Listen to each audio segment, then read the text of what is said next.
আসসালামু আলাইকুম গাইস, কেমন আছেন সবাই? আশা করি অনেক ভালো আছেন। আরও একটি নতুন ভিডিও নিয়ে আপনাদের মাঝে হাজির হয়ে গেলাম। স্বপ্নপুরীতে যাব আর চিড়িয়াখানায় ঢুকবো না, এটা কি কখনো হয়? এজন্য আমরা টিকিট কাউন্টার থেকে টিকিট কেটে চিড়িয়াখানায় প্রবেশ করতেছি।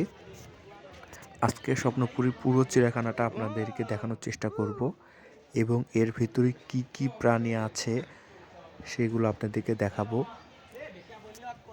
আমরা প্রবেশ করেছি চিড়িয়াখানার ভিতরে। সুন্দর সুন্দর খাঁচা সহ ঘর দেখতে পাচ্ছি। সেই সঙ্গে কিন্তু চোখে পড়ল বিশাল বড় একটি অজগর সাপ। বিশাল বড় খাঁচা বন্দি একটি ঘরের ভিতরে কয়েকটি ময়ূর পাখি দেখা যাচ্ছে, যেগুলো দেখতে কিন্তু অনেক সুন্দর। আর চিড়িয়াখানার ভিতরে ঢুকলেই কিন্তু অনেক সুন্দর সুন্দর প্রজাতির পাখি, বক, সাপ, বানর অনেক কিছু কিন্তু দেখা যায়। আমরা কিন্তু বাস্তবে এতগুলো প্রাণী একসঙ্গে কিন্তু কখনোই কোনোভাবে দেখতে পারি না, যেটা একমাত্র সম্ভব চিড়িয়াখানা ঢুকলেই, যেখানে আপনি একসঙ্গে অনেক সংখ্যক জীবজন্তু সহ অনেক প্রাণী দেখতে পারবেন। এদিকে একটি বানরের সঙ্গে মজা করা হচ্ছে, তাকে পানি ঢেলে দেওয়া হচ্ছে, সে কিন্তু পানি খাচ্ছে। অসংখ্য মানুষ কিন্তু এখানে বানরকে বাদাম খেতে দেয়, বুট খেতে দেয়।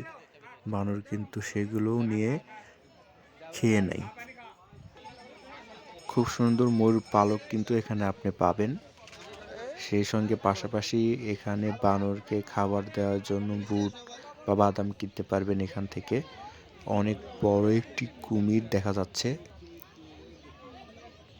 একটু আগে যে কথাটি বললাম যে চিড়িয়াখানা আসলেই কিন্তু এতগুলো প্রাণী একসঙ্গে দেখা সম্ভব।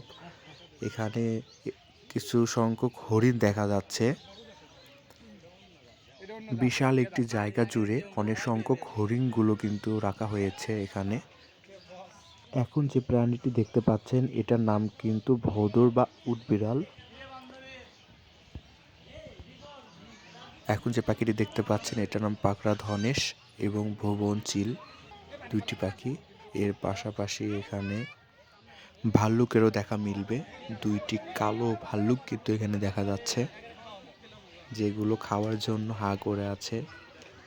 ওদের দিকে কিছু ছুঁড়ে মারলেই ওরা কিন্তু মনে করতেছে আমাকে খেতে দিচ্ছে। অনেক ছোট বাচ্চা দেখা যাচ্ছে এখানে, যারা অনেক আনন্দ করতেছে এবং আমাদের বন্ধুর এক অংশ কিন্তু ভাল্লুকের সঙ্গে মজা করতেছে।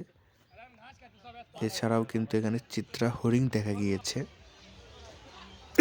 এদিকে আপনারা যারা স্বপ্নপুরীতে ঘুরতে আসবেন তারা কিন্তু অবশ্যই একবারের জন্য হলেও চিড়িয়াখানাতে ঢুকবেন, কারণ এখানে একসঙ্গে অনেক প্রাণী কিন্তু দেখা যায়, যেগুলো আমরা সহজে কিন্তু দেখতে পারি না। এইদিকে আমার বন্ধুরা কিন্তু বানরদের সঙ্গে দুষ্টুমিতে মেতে উঠেছে। সবাই বানরের দিকে খাবার ছুঁড়ে দিচ্ছে, অনেকে পানি দিচ্ছে, বানরের সঙ্গে মজা করতেছে সবাই।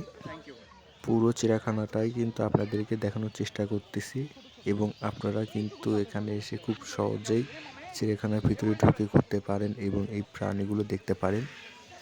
সেই সঙ্গে আরও একটি কথা না বললেই নয়, আমরা কিন্তু অনেকে পাখি শিকার করি, অনেকে হরিণ শিকার করি, এগুলো কিন্তু কোনোভাবেই করা যাবে না। এতে করে কিন্তু অনেক প্রাণী বিলুপ্তির পথে চলে যাচ্ছে। এই সকল প্রাণীগুলোকে রক্ষা করার দায়িত্ব কিন্তু আমাদের সকলের। সেই সাথে আমার ভিডিও যদি আপনাদের ভালো লেগে থাকে তাহলে অবশ্যই লাইক, কমেন্ট এবং শেয়ার করে আমার সঙ্গেই থাকবেন, যার মাধ্যমে আমি আপনাদেরকে আরও সুন্দর সুন্দর ভিডিও উপহার দিতে পারি। সেই সঙ্গে আমরা কিন্তু পুরো চিড়িয়াখানা ঘুরে দেখে ফেলেছি এবং আপনাদেরকে দেখানোর চেষ্টা করতেছি। চিড়িয়াখানা না ঢুকলে এতগুলো প্রাণী একসঙ্গে কোনোভাবে দেখতে পারতাম না। আমার অনেক ভালো লেগেছে, আপনাদের কেমন লেগেছে অবশ্যই কমেন্টের মাধ্যমে জানিয়ে দেবেন। সো গাইস, আজকে এ পর্যন্তই। সবাই ভালো থাকবেন, সুস্থ থাকবেন। আল্লাহ হাফেজ।